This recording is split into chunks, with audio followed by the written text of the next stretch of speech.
Ang paglilingkod ay parang pagluluto, hindi dahil kumpleto sa sangkap, ay masarap na.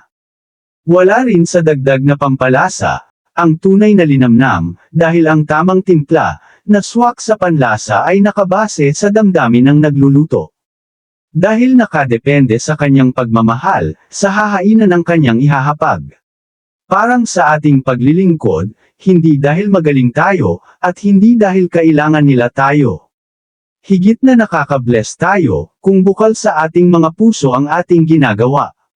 Dahil ramdam nila kung wagas ang ating paglilingkod, kahit walang isang salitang masasambit, kung sa ating mga paggawa ay tapat, paniguradong, kusa nilang mararamdaman ang biyayang sa atin ay pinadadaan.